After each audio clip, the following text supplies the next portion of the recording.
puisqu'un ingénieur doit être capable justement de rentabiliser le temps quand il est en entreprise. Donc la réponse, pour faire simple, ça serait effectivement d'améliorer ou de, je dirais plutôt de moderniser les méthodes d'apprentissage pour malgré tout garder une attention intacte lors d'une séance de cours. Enfin, on fait un constat, mais qui peut paraître évident quand on regarde le monde du travail. Mais rendez-vous bien compte que le mode de formation, comme il existe encore, même s'il évolue, est quand même basé sur le fait que vous écoutez un sachant et vous devez ingurgiter énormément d'informations. Et en fait, la première chose qu'on vous demande quand vous travaillez, c'est pas d'écouter, c'est de transmettre. Bienvenue à tous, vous êtes sur le média à bout de taf, le cycle décideur qui vous accompagne sur le futur désirable du travail. Et aujourd'hui, j'accueille deux personnalités pour parler de l'avenir du travail et des compétences. Michael Bosque, directeur du campus de l'ESEP, et Fabrice Delouche, directeur en cybersécurité. C'est Bienvenue. ça. Merci, merci de nous accueillir. Bienvenue à vous deux et je vais commencer pour bien réchauffer les cordes vocales en vous posant une question un peu provocatrice. Est-ce qu'on a encore besoin de faire des études aussi longues, aussi difficiles que celles d'ingénieur? J'aurais envie de dire, je vais peut-être commencer en disant oui, car effectivement, métier d'ingénieur, il faut 5 années d'études, mais ce ne sont pas forcément des études qui sont difficiles, loin de là. Ah Oh oui, mon Dieu! ce sont des études qui sont faciles et accessibles à tous. Donc oui, ça permet d'acquérir certaines compétences et connaissances. Et je dirais qu'il y a certaines compétences justement qui sont nécessaires durant ces 5 années d'études à avoir. Et pour vous, Alors, Fabrice? je pourrais compléter, bien entendu, ça me paraît important non seulement de faire des études, mais tenter de faire une école d'ingénieur, ou tout le moins des études qui nécessitent ce diplôme à la clé. En fait, ce qu'on se rend compte, c'est que le temps d'apprentissage nécessite plusieurs années pour arriver à un certain niveau de compétence et qu'on ne peut pas indéniablement, à 18 ans ou à 20 ans, connaître autant de choses que quelqu'un qui a 25 ans. Donc, il faut laisser le temps au temps. Et donc, oui, c'est important de faire des études et idéalement un diplôme d'ingénieur qui permet d'apprendre à apprendre. Si vous deviez résumer ce que veut dire être un ingénieur aujourd'hui, vous diriez quoi?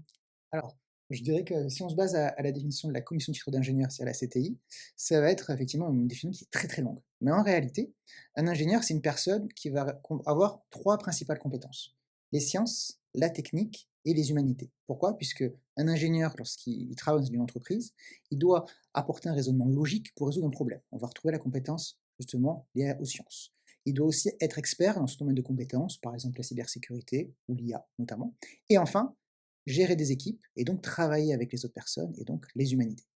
Les fameuses STEAM, ingénieur. La caricature de l'ingénieur, c'est plutôt le techos, geek, nerd, qui a la tête plantée dans l'écran et qui a du mal avec ses soft skills. Alors, ça, évidemment, c'est une caricature qui est complètement erronée à mon sens, parce que déjà tous les ingénieurs ne sont pas tous derrière un écran. C'est vrai qu'on est potentiellement dans des domaines où aujourd'hui la technologie est partout, avec le digital, mais la réalité c'est qu'un ingénieur, il a une formation déjà très ouverte, très généraliste au départ de son apprentissage, pour après se spécialiser. Donc si on regarde effectivement le cursus classique, en fait, il est exposé à un niveau d'exigence et un niveau de compréhension qui est relativement importante. Et derrière, il pourra développer, évidemment, principalement ses compétences en sciences, parce que c'est quand même une des finalités principales, pas forcément en sciences humaines, et ce qui des fois peut être un côté un petit peu délicat pour certains ingénieurs d'arriver à développer ces fameuses soft skills, pour reprendre ce terme-là. Mais la réalité, c'est qu'aujourd'hui, le marché aussi, il évolue. Et un ingénieur, quand il sort de l'école, très rapidement, on va lui demander de prendre des responsabilités, de prendre des décisions. Et on va dire, dans sa formation, les dernières années vont lui ouvrir l'esprit sur ses capacités qui sont peut-être pas naturelles au départ dans le cursus, mais qui sont indispensables. Et c'est là où on se rend compte que toute cette capacité d'apprentissage et de compréhension pendant 5 années, pour des personnes évidemment qui sont réceptives et qui en ont la capacité, leur permet d'arriver sur le marché du travail avec une capacité d'adaptation qui est hors norme. Donc en fait, un ingénieur, c'est de pouvoir s'adapter à l'environnement dans lequel il va devoir évoluer avec tout ce qu'on lui aura appris et tout ce qu'il aura digéré. Et derrière, il va falloir que ce soit un bon communicant, et ce qui est aujourd'hui quand même un poids important dans la formation. La révolution industrielle française s'est reposée sur, on va dire, ce mythe de l'ingénieur. À ce moment-là, il y avait cette définition, un ingénieur, c'est quelqu'un qui construit un produit et qui résout des problèmes. Est-ce qu'aujourd'hui, c'est encore valable alors qu'il y a de moins en moins de produits, de plus en plus de services? Je dirais peut-être pour Vas-y, Mickaël. commencer que le métier d'ingénieur alors, effectivement, a évolué. On reste sur ses bases solides, mais effectivement, on va devoir actuellement faire attention, par exemple, à toutes les failles de sécurité, tous les enjeux environnementaux. Donc, c'est ce même métier, mais qui a évolué effectivement avec le temps, en raison des différents problèmes qu'on rencontre dans la Contrainte. société, contraintes, mais aussi effectivement avec les nouvelles tendances du marché, les nouveaux métiers du marché, parce que rien que dans le cadre du numérique, il se trouve que 80% des métiers du numérique de 2030 n'existaient pas en 2020. Donc on reste sur les mêmes bases, mais en réalité avec une évolution liée aux enjeux environnementaux et numériques de la société. Tout à fait. Et pour compléter ce que vient de dire Mickaël, ce qu'il faut comprendre, et c'est toute la complexité en fait des cursus de formation, c'est être capable de s'adapter en fait à ce que les entreprises ou les sociétés au sens large du terme vont avoir comme besoin. Et quand vous démarrez des cursus de formation, l'ingénieur, si on se focalise sur ce niveau d'études, va sortir 5 ans après. Vous ne pouvez pas changer un programme en 5 ans. C'est-à-dire que la dynamique et la vélocité du monde industriel ou du monde économique, dans ce que les ingénieurs doivent être capables d'adresser, va beaucoup plus vite que l'évolution du circuit de formation. Et en fait, c'est la dichotomie qu'on rencontre aujourd'hui sur le marché, et c'est aussi toute sa richesse. Et c'est pour ça que ces formations aujourd'hui, elles sont très axées sur cette capacité d'adaptation et entre guillemets avec des mécanismes qui font encore leurs preuves, avec des niveaux de compétences et des exigences qui sont très fortes, même si derrière, dans leur environnement de travail, ils vont peut-être pas les exploiter, mais ça aura musclé suffisamment le cerveau pour que lorsqu'ils seront confrontés à des problèmes et finalement à adresser des situations qu'ils n'auront évidemment pas appris dans leur cursus scolaire, ce qui correspond à la majorité des ingénieurs qui démarrent dans la vie active, ils vont très rapidement s'adapter, très rapidement comprendre et effectivement apporter des réponses sur des questions qui sont des fois très complexes. Donc c'est vraiment l'intérêt de ce niveau d'études, c'est d'offrir une boîte à outils intellectuelle pour ceux qui arrivent sur le marché du travail et qui seront capables, avec beaucoup d'aisance finalement, d'adresser ces problématiques alors qu'ils n'ont pas du tout l'expérience demandée. Et c'est toute la force de ces études. Mais Fabrice, vous êtes, vous, on va dire, un opérationnel, un praticien confronté au réel des entreprises, mais aussi du recrutement de vos équipes, des juniors, de la montée en compétences, on va dire, de la promotion aussi, voire des évolutions technologiques. Comment vous voyez aujourd'hui ces nouvelles contraintes et cette évolution? Comment ça a changé votre métier et votre travail?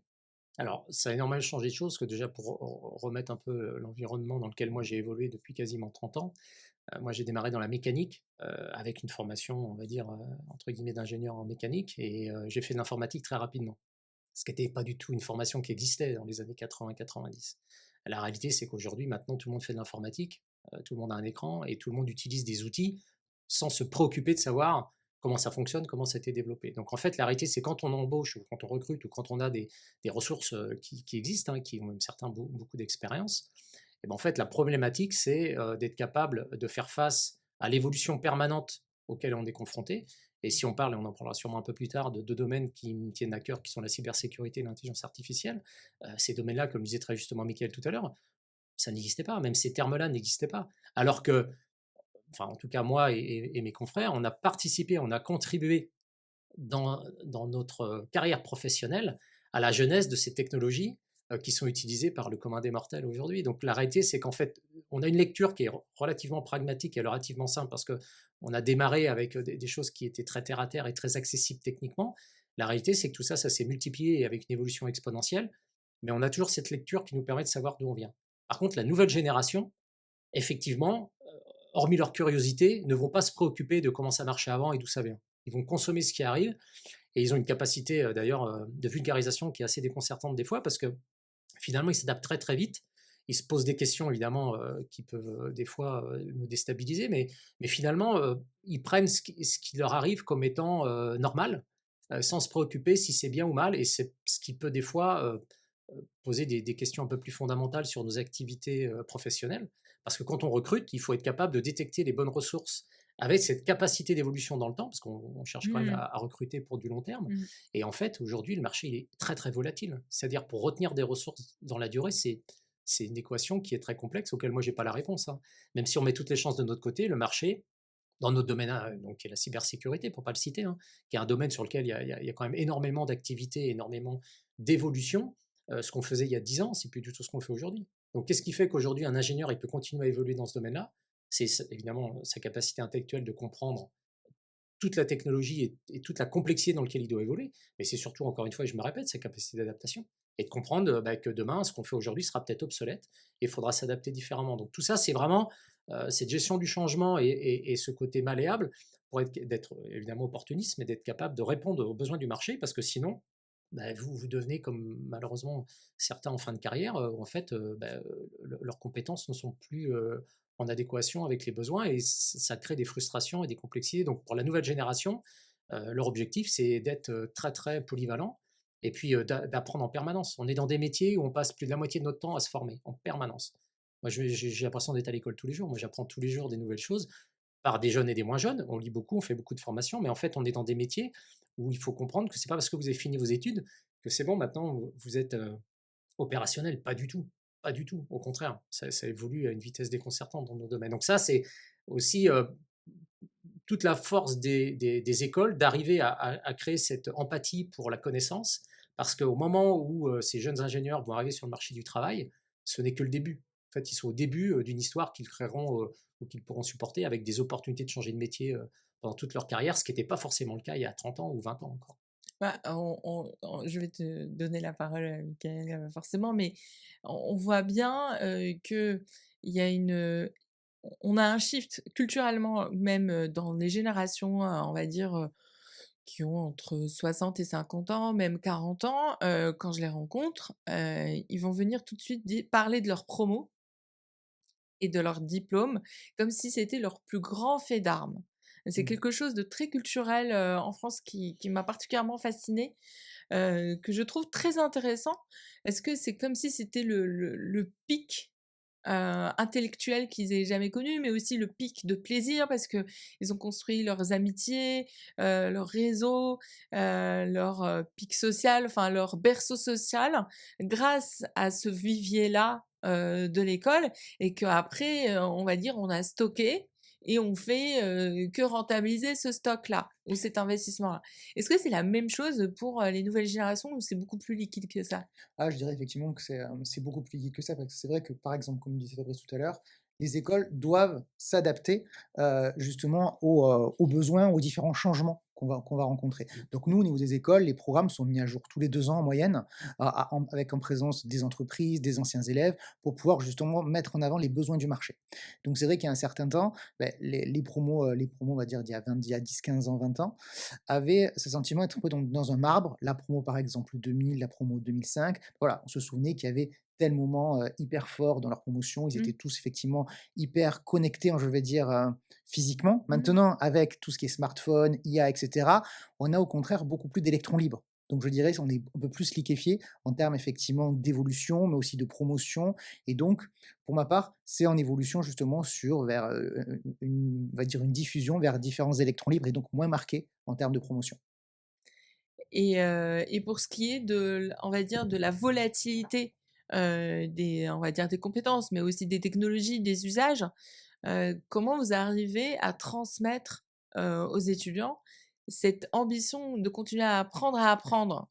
C'est pas facile, au quotidien. Justement, donc c'est vrai que pour cela, donc il faut savoir au niveau des écoles d'ingénieurs, les étudiants apprennent beaucoup de matières. En moyenne, par semestre, on va avoir une trentaine de matières qu'on regroupe, ce qu'on appelle dans des blocs de compétences, des UE de Mmh. compétences. Et donc, il y a des UE spécifiques justement au monde du travail, au monde professionnel, où on va avoir à l'intérieur tout ce qui va être la gestion des organisations, la stratégie, par exemple RH ou autre, mais aussi on va avoir justement des modules pour apprendre à apprendre justement. Donc, à savoir se former au long terme, pas que lorsqu'on est étudiant, mais encore après. Donc il y a différents modules de cours, différentes approches de projets agiles notamment, qui sont mises en place pour pouvoir permettre aux étudiants d'être à l'aise avec ça et bien avoir en tête que ce n'est pas qu'en sortie d'école qu'ils sont finis d'étudier, au contraire, je dirais, c'est le début de l'apprentissage intéressant. Et eux, qu'est-ce qu'ils disent en ce moment? Parce que moi, je vois bien, j'enseigne de temps en temps, Mmh. l'attention est difficile à capter, dans une salle aujourd'hui, de jeunes étudiants. En plus, c'est pas mal d'étudiants qui sont en carrière, d'alternance. Mmh. Donc je trouve qu'on leur demande aussi beaucoup, c'est-à-dire qu'ils sont au travail, mmh et à l'école, et d'une certaine manière, ils ont peut-être moins le temps de digérer intellectuellement. Moi, ça fait pas si longtemps que j'ai quitté les bancs d'école, mais quand même, je trouve que cette révolution de l'alternance a des bons côtés, mais aussi, ça laisse moins de temps à digérer ce qui se passe en cours. Donc on a des étudiants parfois qui sont fatigués en classe. Je dirais le secret d'y arriver, ça va être les différentes méthodes d'apprentissage qu'on peut rencontrer. Il faut savoir qu'en école d'ingénieur, plus de 60 à 70 des cours sont ce qu'on appelle en pédagogie active. Donc on va plus avoir les cours descendants en université où c'est qu'à l'enseignant en amphithéâtre qui va faire son cours et descendre tout aider par la suite. Il y Ce a n'est plus de plus du craie. tout ça. Il y a un peu avoir des salles avec des craies, mais dans tous les cas, le mode de cours a totalement évolué. On est beaucoup sur tout ce qui va être classe inversée, classe renversée, tout ce qui va être effectivement pédagogie active avec des petits groupes, une approche par projet également. Pourquoi? Parce qu'un ingénieur va être amené à travailler en projet. Donc l'idée, Exactement. c'est qu'au travers de l'apprentissage, on puisse les préparer, nous, au sein des matières qu'ils apprennent, à pouvoir rentabiliser leur temps, puisqu'un ingénieur doit être capable justement de rentabiliser le temps quand il est en entreprise. Donc la réponse, pour faire simple, ça serait effectivement d'améliorer ou je dirais plutôt de moderniser les méthodes d'apprentissage pour malgré tout garder une attention intacte lors d'une séance de cours. Enfin, on fait un constat, mais qui peut paraître évident quand on regarde le monde du travail. Mais rendez-vous bien compte que le mode de formation, comme il existe encore, même s'il évolue, est quand même basé sur le fait que vous écoutez un sachant et vous devez ingurgiter énormément d'informations. Et en fait, la première chose qu'on vous demande quand vous travaillez, c'est pas d'écouter, c'est de transmettre, de collaborer, comme le disait très justement Mickaël. Aujourd'hui, alors on va prendre le cas encore une fois d'un ingénieur fraîchement diplômé. Très rapidement, il va devoir organiser des réunions, faire des comptes rendus, être capable de communiquer sur différents sujets, ce qui n'est pas forcément naturel dans leur parcours, et en tout cas si dans les écoles qu'ils ont fait, ils n'ont pas eu cette capacité de s'exercer, et l'apprentissage est exponentiel en termes d'évolution, effectivement, quand vous êtes dans une formation très standard, un ingénieur qui sort de ce cursus-là, s'il n'a pas eu suffisamment de période de stage, ce qui est évidemment obligatoire, mais on voit bien qu'aujourd'hui, la personne sera moins préparée à collaborer et à communiquer et à être performant. Alors que c'est tout aussi important, voire plus, que d'être intellectuellement, entre guillemets, très affûté. Donc on voit bien, peu importe le titre et le diplôme et l'école, Mmh. on prend conscience du fait que la collaboration, c'est indispensable dans une entreprise, aussi petite ou aussi grande soit-elle, et qu'un ingénieur doit être capable d'adresser ces points-là avec force et vérité, parce que très rapidement, il va avoir des responsabilités, on va lui demander d'encadrer, et finalement, toutes ces compétences intellectuelles des sciences qui seront de toute façon acquises, eh bien, elles vont être finalement mises on va dire, en pause, si je puis dire, parce que ce que les gens vont voir, c'est pas forcément, à moins d'être un expert et un chercheur, ce qui est un autre sujet, là Mmh. j'adresse ça plus par rapport aux Aux emplois généralistes. génériques, réalistes. Et en fait, on leur demande énormément de choses pour lesquelles ils sont pas forcément bien formés. Donc l'apprentissage, juste pour rebondir sur ce point-là, est un point fort, parce que l'étudiant est exposé à la vraie vie, est exposé à échanger avec des collègues, quel que soit leur rôle, leur diplôme.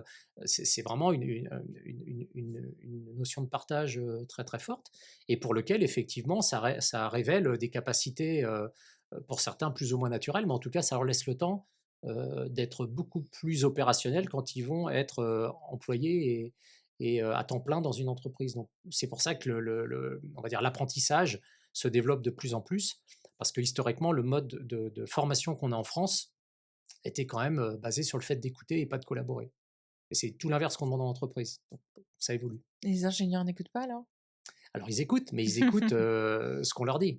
Euh, ce que je veux juste dire, c'est que le Ouais. collaboratif permet d'écouter entre étudiants, Mmh. permet de se compléter. Et ça se voit d'autant plus on va dire, dans les technologies de l'information, ce n'est pas une science exacte, hein, quand on regarde Ouais. historiquement, et pour lequel aujourd'hui, vous avez une capacité de recherche, notamment avec des outils d'intelligence artificielle maintenant, mais sans parler de ça, ne serait-ce que la bulle Internet qui a permis à beaucoup d'étudiants finalement d'accéder à de l'information et de compléter leurs connaissances par rapport à ce que on va dire le circuit éducatif qui leur était soumis pouvait leur apporter. Et si on parle de la cybersécurité, c'est flagrant. Il n'y a que depuis très peu de temps qu'il y a des écoles qui forment en cybersécurité. Ça n'existait pas, ce métier-là, et on ne l'avait pas cartographié de cette façon-là. Donc on voit bien aujourd'hui que l'ingénieur de façon générale, a cette capacité d'aller dans différents domaines, mais les fondamentaux restent toujours les mêmes et il faut être capable de communiquer. Et je dirais même, pour compléter ce que disait Fabrice, que par exemple, nous, au sein de notre école, on a 2 filières, la filière cybersécurité IA, mais aussi la filière environnement. Et là, même dans la filière environnement, on a de la sensibilisation à la cyber, puisque Mmh. justement, Mmh. on est amené à être confronté à ça. Donc j'ai envie de dire que la cybersécurité est en train de devenir effectivement un socle de base pour tout Donc futur ingénieur. transversal, Tout à oui. fait. Oui, bien sûr. Il y a quelques années, il y avait des chiffres et je pense que ça va revenir, bientôt à cause de la crise démographique. On va en reparler, de plus en plus, c'est le nombre d'ingénieurs, le nombre, parce que les autres filières sont un peu moins en tension. C'est pour ça que j'en parle, Mmh. spécifiquement. Est-ce qu'avec, on va dire cette fameuse crise démographique, d'avoir un peu moins de jeunes actifs, vous êtes déjà en train d'y réfléchir pour voir comment, y pallier? Tout à fait, je vais peut-être commencer sur cette Vas-y. partie-là. Il faut savoir que nous, à l'échelle nationale, donc il y a différentes enquêtes qui sont faites chaque année où on met en avant le manque d'ingénieurs ou le manque de techniciens dans les domaines scientifiques Mmh. notamment. À l'échelle nationale, on a eu une première enquête en 2022 qui mettait en avant le fait qu'il faudrait diplômer 10 000 ingénieurs de plus par an. En 2023, 15 000. Là maintenant, en 2025, une enquête récente a mis en avant qu'il fallait 25 000 ingénieurs supplémentaires. Et à ça, on va avoir aussi une même tendance au niveau de la région sud, qui est la région dans laquelle mon campus se situe, où on a effectivement un besoin estimé à recruter plus de 1000 ingénieurs par an dans la région sud. Donc c'est quand même énorme. Et par exemple, en 2024, on avait 7 800 offres d'emploi ingénieurs dans la région sud.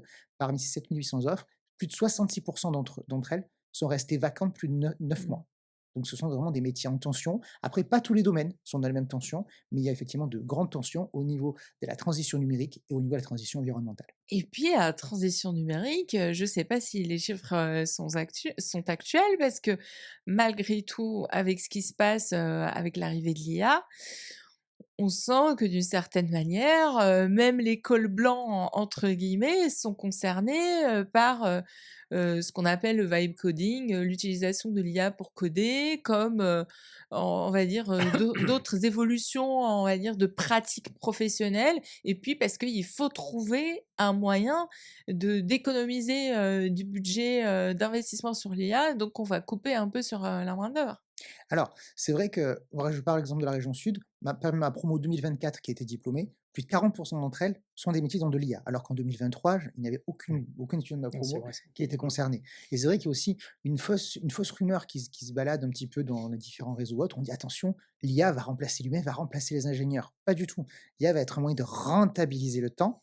On va recruter autant d'ingénieurs, voire un peu plus en fonction des domaines, mais on va adapter leur travail pour justement que l'IA puisse être un appui sur la rentabilité. En tout cas, c'est ce qui est annoncé des différentes entreprises et sociétés que nous avons contactées. Mais est-ce que ça ne veut pas dire aussi qu'on veut de meilleurs ingénieurs? C'est-à-dire que d'une certaine manière, je vais spécifier, c'est-à-dire que pendant un moment, comme il y avait une course, aux ESN et Mhm. d'avoir, un équipement numérique très élargi, sur le territoire, il fallait, coder au maximum pour avoir des sites web, pour avoir des magasins, pour avoir des entrepôts, Mhm. numériques, des usines numériques. Mais finalement, comme en ce moment la croissance n'est pas forcément là et pour ne pas dire autre chose, est-ce que d'une certaine manière on ne va pas être plus exigeant, heu, quel que soit le niveau, on va dire de for d'expérience, d'être plus exigeant même en temps de travail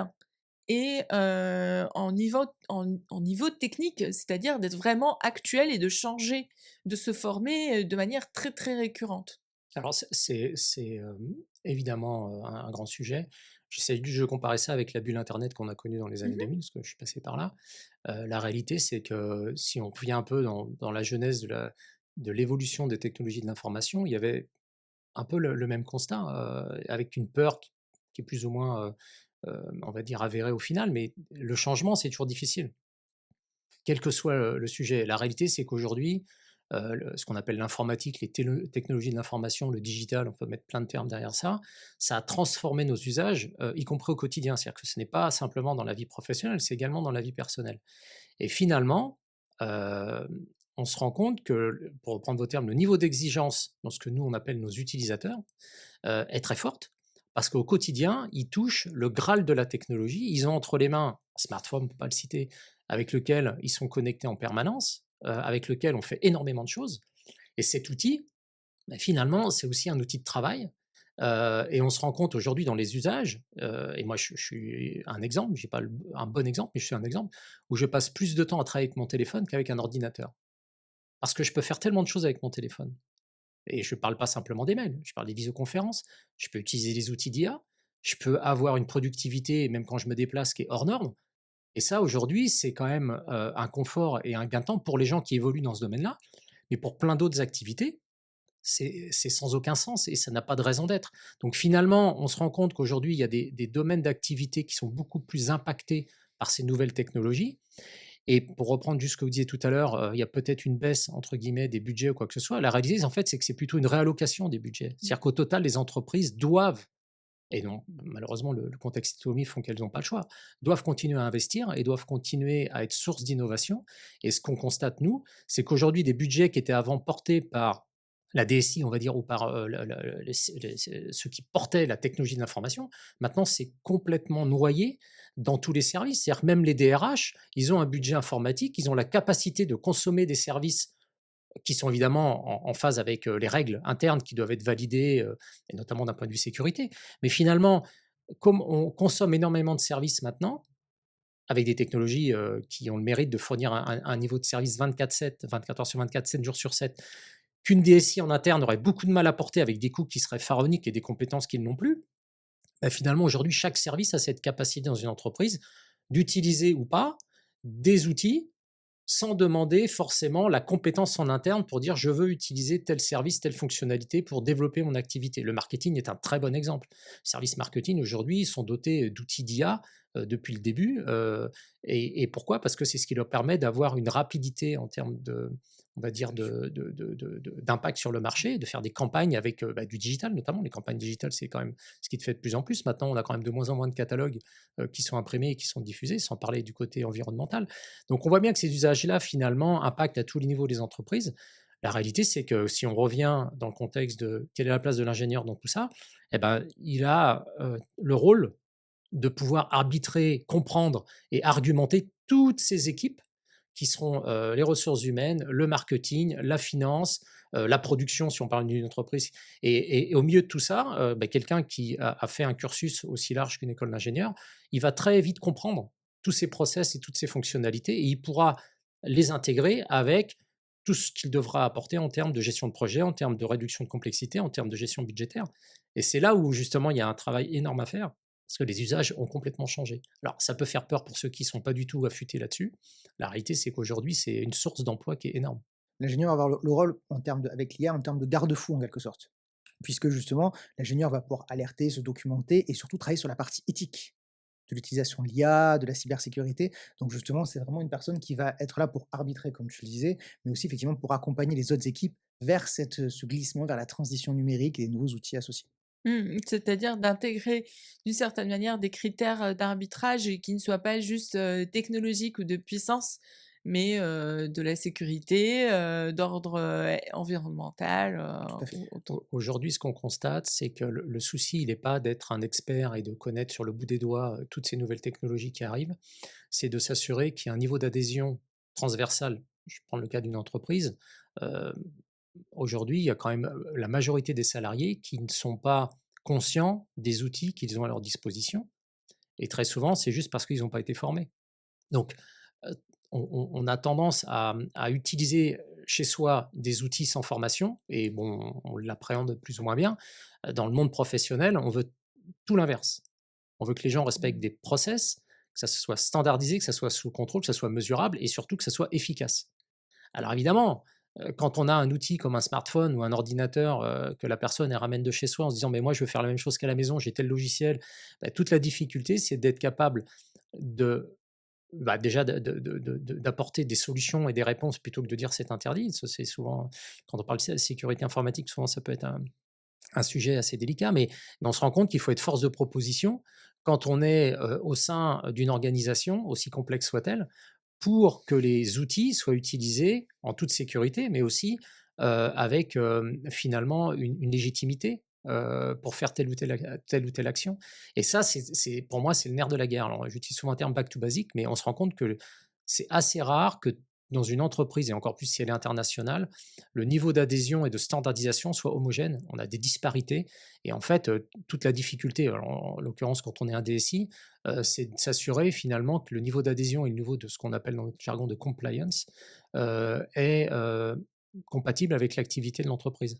Ça, souvent, ce sont des gens qui ont, pour la plupart, fait des écoles d'ingénieurs, qui ont cette capacité d'abstraction, cette capacité de compréhension, de communication, et qui vont pouvoir porter un gros projet de transformation digitale pour apporter, là, un exemple qui est d'actualité, qui est l'IA, quiz, d'apporter une technologie pour tel ou tel service. Mais on se rend compte qu'aujourd'hui, les gens utilisent des outils à la maison, depuis quelques mois, voire quelques années, c'est quand Mmh. même assez récent, et finalement, les règles ne sont pas encore en place dans les entreprises parce qu'il y a une latence et une inertie naturelle. Donc, c'est toute la difficulté auquel on est confronté. Et là, la place de l'ingénieur est toute donnée parce qu'il faut quand même être capable de comprendre et d'analyser très rapidement en fait, des outils qui sont en perpétuelle évolution. Enfin, c'est assez déconcertant pour certains, mais d'un autre côté, c'est une source de progrès énorme. Et encore une fois, les métiers d'hier ne sont pas les métiers de demain dans le digital, et on le constate depuis les années 2000. Donc, Mmh. rien ne change, sauf que ça va de plus en plus vite. Michael, une question un peu, provoque. Est-ce que la France, est, amenée juste à former les ingénieurs pour partir ailleurs? Alors, j'espère que j'ai envie de dire, j'espère que non, hein. Bien évidemment, c'est vrai qu'on a une fuite un petit peu des cerveaux, alors pas que dans le métier d'ingénieur, mais aussi le métier de docteur, et cetera, vers l'étranger. Pourquoi? Parce qu'effectivement, il y a de nombreux projets, de nombreuses grandes entreprises à l'étranger qui payent plus, mais il faut savoir qu'en France, et notamment aussi en province, on a des métiers, des entreprises qui sont très intéressantes, qui proposent des projets vraiment transversaux pour pouvoir transformer vraiment la vie et l'écosystème associé.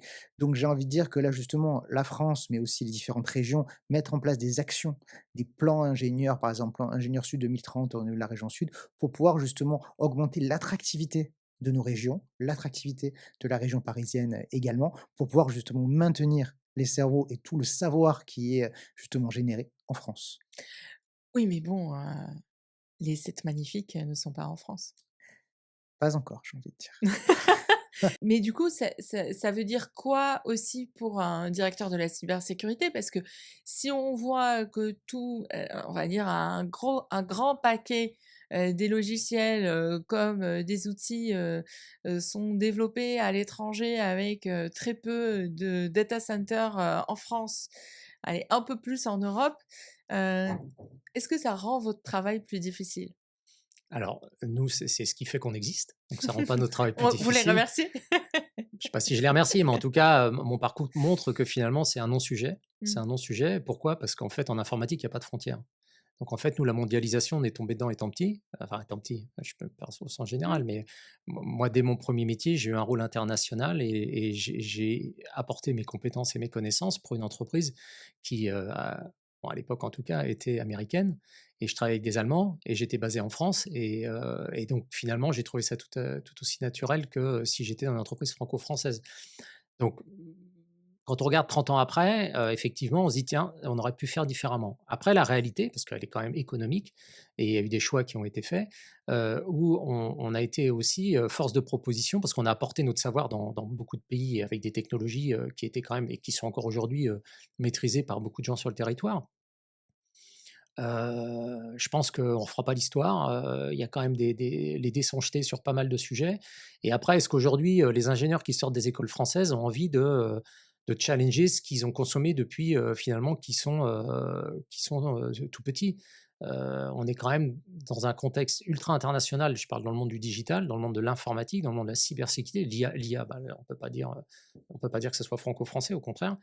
Donc c'est une question, sur laquelle l'éthique peut aussi, être, Mmh. mis, En en balance, ouais. balance. Maintenant, il y a un terme souvent qu'on sort, c'est la souveraineté, qui est un gros sujet, pour lequel aujourd'hui on rayonne plutôt au niveau européen qu'au niveau franco-français, parce qu'on n'a pas les moyens de lutter.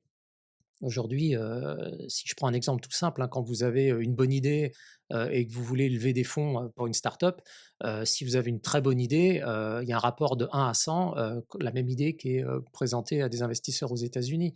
Et ça, c'est pas d'aujourd'hui, c'était déjà le cas dans les années 2000 et c'est ce qui a fait, finalement, bah, la réussite de grosses multinationales dont on utilise les logiciels tous les jours. Maintenant, est-ce que c'est mal ou c'est bien? Je pense qu'il faut arrêter de se poser cette question-là. La réalité, c'est qu'on a beaucoup d'ingénieurs et de techniciens qui sont formés, développés, très compétents sur ces technologies-là et qui apportent finalement leur pierre à l'édifice, c'est-à-dire qu'est-ce qu'on en fait. Et on revient à ce que je disais précédemment. Finalement, le sujet pour nous, sur notre terrain de jeu, qui on va dire est l'Europe pour faire simple, finalement, c'est d'être les meilleurs, on va dire, sponsors et formateurs de ces outils qui, s'ils ne sont pas mis en adéquation avec les besoins, servent à rien. Et toute cette valeur-là, finalement, ce sont des gens compétents, évidemment ingénieurs ou pas, mais qui ont cette capacité. Donc finalement, ça reste que des outils. Donc après, évidemment, dans tout ce paradigme-là, il y a des gens dont le métier, c'est de développer du logiciel. Et là, on touche du doigt à un métier bien spécifique. Ce métier a tellement évolué qu'on ne peut pas le comparer avec ce qu'on faisait il y a encore, 5 ans. C'est sûr que ça a énormément évolué, mais pour le bien de tous les usages qu'on en fait. Parce que si on se disait finalement pour développer un logiciel, on n'a pas la contrainte de temps, on n'a pas la contrainte budgétaire, l'équation, c'est plus la même. La réalité, c'est qu'aujourd'hui, c'est des contraintes qui sont très fortes, parce que finalement, aujourd'hui, quelqu'un qui n'est pas informaticien est capable de mettre une application en production sans même savoir taper une seule ligne de code et arriver à apporter un service alors qu'il n'ait pas fait des études dans ce domaine-là, et monter une activité commerciale rentable qui fonctionne très bien. Et des histoires comme ça, il y en a beaucoup en France. Après, est-ce qu'elle perdurera? Est-ce qu'elle pourra concurrencer des grosses multinationales étrangères? Après, c'est le jeu du commerce, enfin du business. Oui, bien sûr. Mais la réalité, c'est que pour moi, c'est un faux débat de se focaliser sur ce monde du développement parce que ça ne touche qu'une toute petite population. Et si on parle des ingénieurs, tous les ingénieurs qui sortent de l'école, enfin, Michael connaît mieux les statistiques que moi, il y en a très peu qui veulent être développeurs. C'est une minorité qui veulent être développeurs. Ils vont tous travailler à un moment ou à un autre avec des outils informatiques, certes, mais ça reste des outils. Ils vont contribuer, ils vont bien utiliser ces outils-là. Ils vont apporter énormément de valeur ajoutée sur cette capacité d'intégration, de gestion de projet. On parle encore de transformation, les entreprises évoluent énormément. Et si vous prenez un domaine qui est évidemment très, très, très dynamique, c'est tout ce qu'on appelle dans le jargon le monde du retail. En fait, vous vous rendez La compte qu'aujourd'hui, distribution. vous pouvez utiliser votre smartphone, où vous pouvez choisir ce que vous voulez consommer. Alors, je ne dis pas que c'est bien, parce qu'au final, il y a évidemment, on peut se dire ça, mais la réalité, c'est que les usages, ils évoluent. Donc, la technologie apporte tout ça. Et finalement, ceux qui sont derrière ça, c'est pas forcément des informaticiens. Parce qu'en fait, la capacité d'avoir des informaticiens pour être capable de développer ces logiciels-là, il faut des gens très, très, très, très, très compétents, avec des entreprises qui ont les moyens aussi de les payer. Et on se rend compte qu'aujourd'hui, c'est plus le marché du travail, il est plus pour des gens qui vont être capables d'agréger toutes ces briques. Mais ces briques, elles ont été développées par, on va dire, des sociétés qui, pour la plupart, évidemment, ne sont pas forcément françaises, mais en tout cas, qui ont développé des modules qui sont réutilisables. Et il y a beaucoup plus d'emplois à utiliser ces modules-là qu'à les développer. C'est Oui, le non, marché. mais je comprends tout à fait et c'est même pour ça que je gratte un peu. C'est-à-dire que, je prends un exemple, même sur l'IA, ça a été le même débat, récemment. C'est que finalement les entreprises qui se créent récentes, hein, je parle de jeunes pousses, et qui disent qu'elles font de l'IA.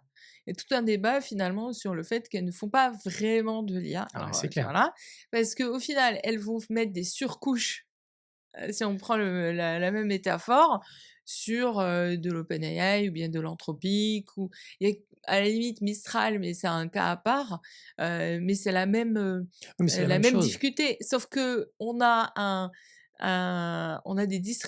des fournisseurs qui vont très vite.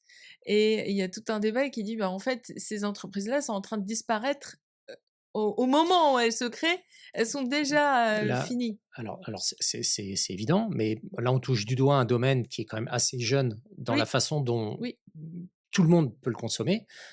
Moi, je fais partie des gens qui ont étudié ça à l'école, hein, donc ça date un peu. Et en fait, on était formés pour faire des choses qui étaient évidemment moins évoluées que ça maintenant, mais la dynamique intellectuelle, c'est la même. Mmh. D'accord? La genèse de ça, avec les réseaux de neurones, avec toute l'algorithmique qu'on était capable de développer à l'époque, évidemment, avec les capacités de calcul qu'on avait, on est capable de livrer des choses. C'était le début, je vous donne un exemple très simple, le début de la reconnaissance de caractère. D'accord.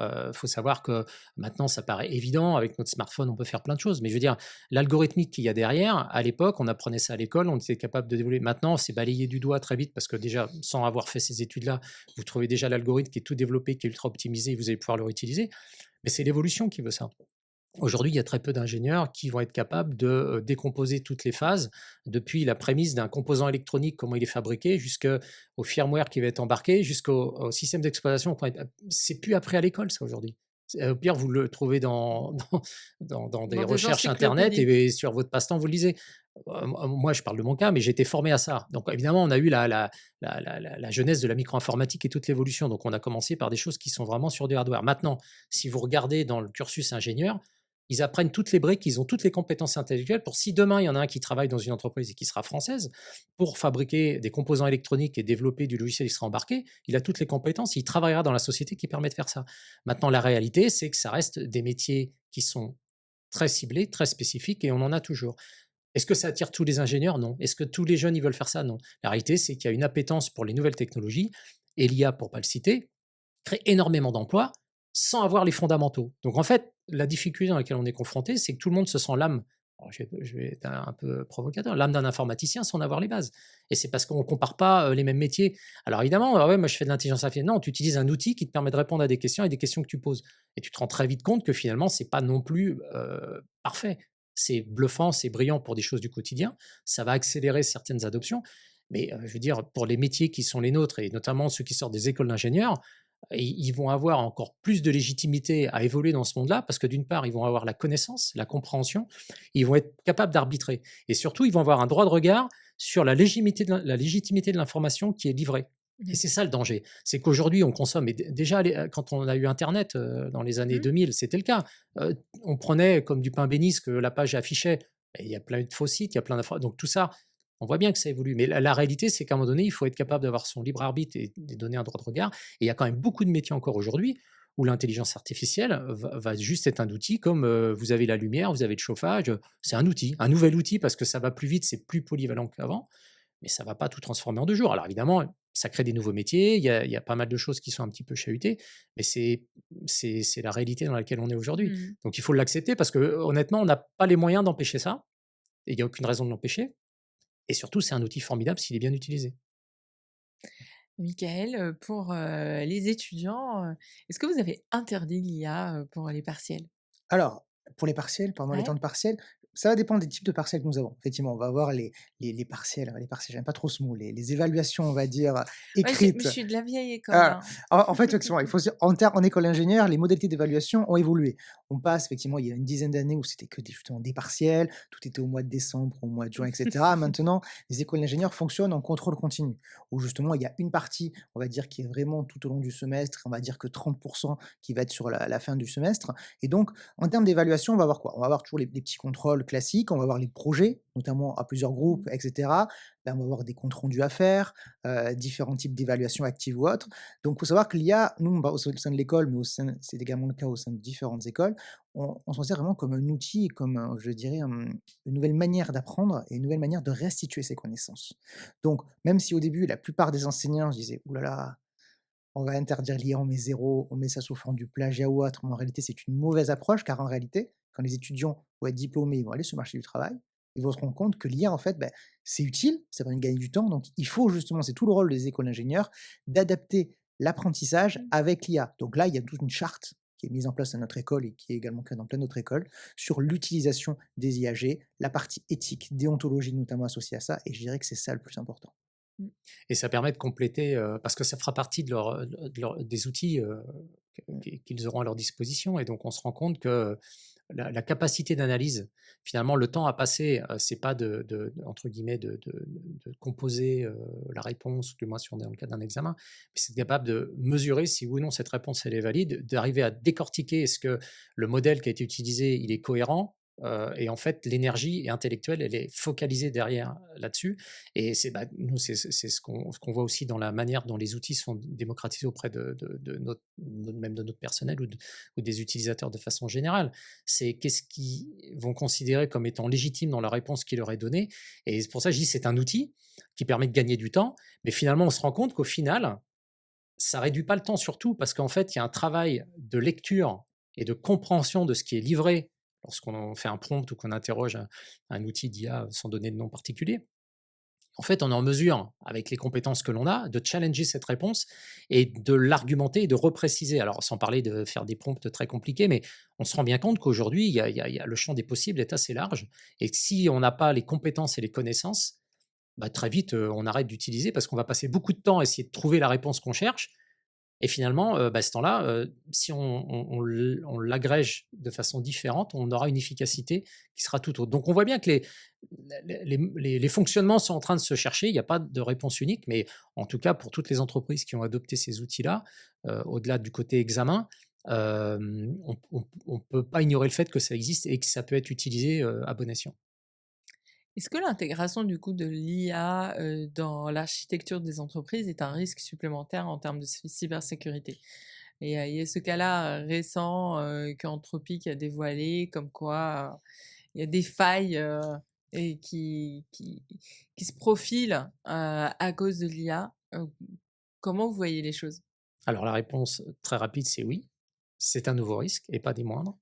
La difficulté, en fait, elle est sur deux pans. Elle est sur le fait que les modèles existants puissent être utilisés à mauvais escient par des personnes malveillantes, ce qui est quand même le quotidien. C'est pas nouveau, mais en tout cas, c'est un nouvel angle d'attaque qui permet de démultiplier les forces à une vitesse déconcertante et surtout d'alimenter les modèles avec des informations qui sont erronées. Donc tout ça, c'est alors quand on parle de cybersécurité, juste pour être sûr qu'on utilise le terme pour le nom, il y a quand même une malveillance qui est quand même très importante pour les entreprises. C'est tout ce qui est éthique, finalement, avoir un impact de nuisance sur une entreprise, et ça fait partie des risques cyber. Donc on va toucher des choses un peu plus étatiques, un peu plus sensibles, mais au-delà de ça, une entreprise demain qui n'a plus la capacité de vendre ses produits, si on prend une entreprise qui fabrique ou qui vend des produits ou des services, à travers une attaque cyber qui pourrait avoir lieu, évidemment c'est dramatique. Mais ce qu'on se rend compte, c'est que maintenant, avec tous ces nouveaux mécanismes qu'on va appeler d'intelligence artificielle, et bien finalement, toutes ces briques peuvent être démultipliées au niveau mondial avec un impact qui peut être dramatique sans faire du ciblage systématique. Donc ce n'est qu'une évolution en fait de tous les mécanismes d'attaque qu'on connaît relativement bien aujourd'hui, même s'il y a plein de choses évidemment qui peuvent nous échapper, mais dans la dynamique, c'est un nouveau risque aujourd'hui qui est adressé, et adressé notamment par les personnes qui sont en charge des risques cyber qu'on appelle des RSSI en France, ou des CISO avec le terme international, métier que j'ai fait pendant plus de 15 ans. Et la réalité, c'est qu'aujourd'hui, ce risque-là, il est loin d'être facile à mesurer, facile à contrôler, parce que finalement, vous êtes confronté à des données, des informations qui ne sont pas dans votre périmètre de jeu.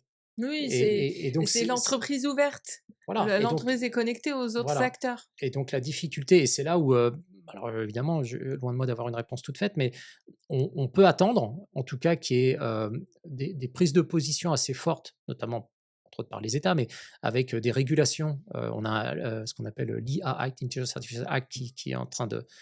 Bon, voilà, il y a plein de choses comme ça qui essayent de prendre forme, et la réalité, c'est que les gens qui sont mal intentionnés, ils sont brillants.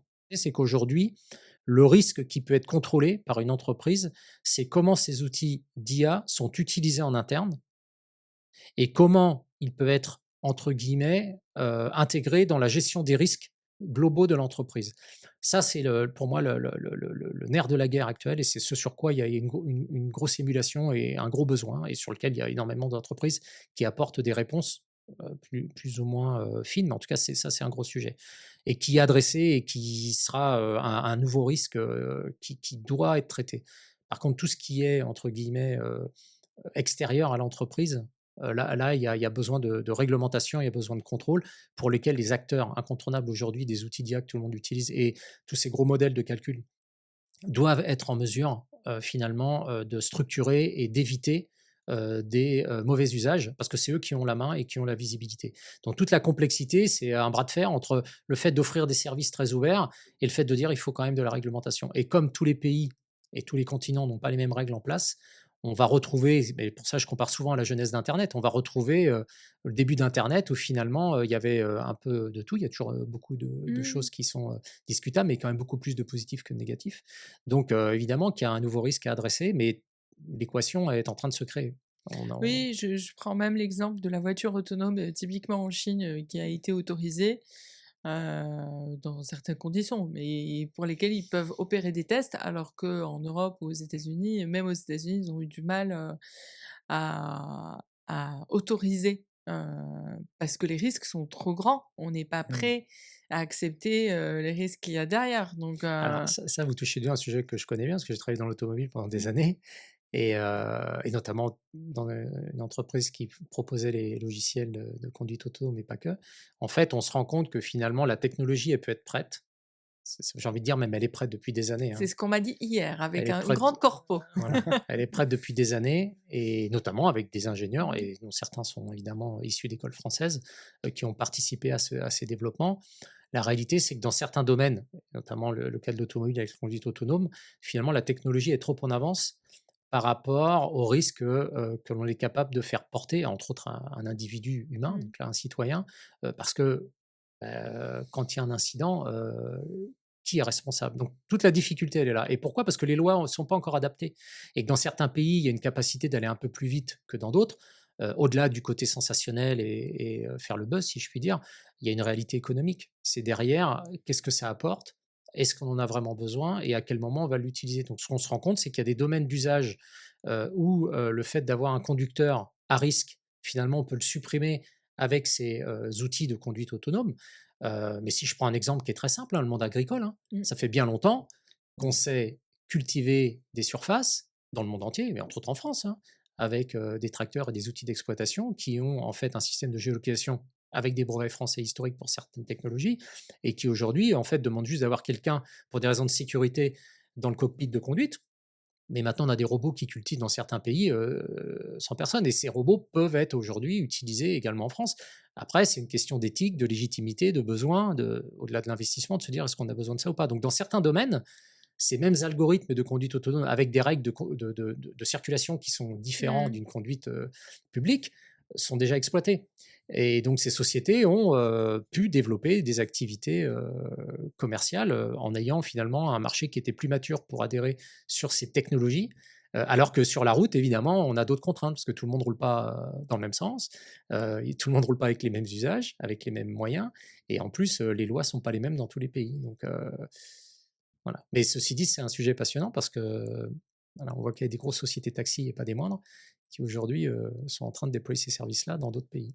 C'est ça. Mais comme quoi, finalement, le monde du produit et de la technologie n'est plus que jamais soumis aux humanities, aux sciences humaines, aux usages et à l'adoption. Donc c'est vraiment une question culturelle, dans le sens pur du terme, de culture du produit, de l'objet, du secteur, de l'activité, et que on a encore pas mal de choses à découvrir. Écoutez, je voulais vous partager, avant de conclure, une séquence de livres, comme on le fait maintenant de plus en plus.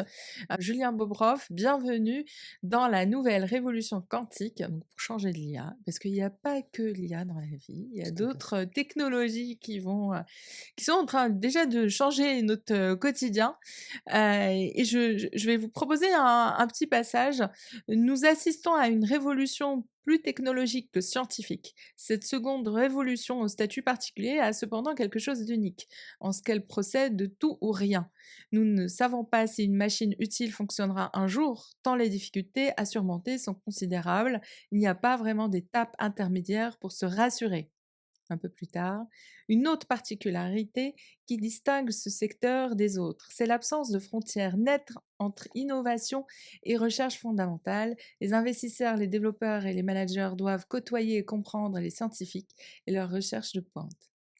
Je trouvais que c'était intéressant parce que d'une certaine manière, ça s'applique plutôt bien à d'autres secteurs d'activité. Je vous invite, chers auditeurs, à du coup travailler sur vos capacités à apprendre. Apprendre à apprendre est une compétence. Je vous remercie, messieurs. Je vous remercie, chers auditeurs, pour votre qualité d'écoute et de pratique, parce que comme nous a rappelé Fabrice, il n'est pas juste une question d'écoute, mais il faut pratiquer, il faut faire, il faut inventer, échanger, collaborer. Et quant à Michael, il nous invite aussi à la curiosité et développer les territoires, développer nos compétences sur ces fameux territoires et pourquoi pas faire, on va dire, l'avenir du travail technologique de demain. Merci à tous et n'oubliez pas de vous abonner et de nous laisser un pouce bleu sur À bout de taf. À très bientôt. Merci. Merci bien.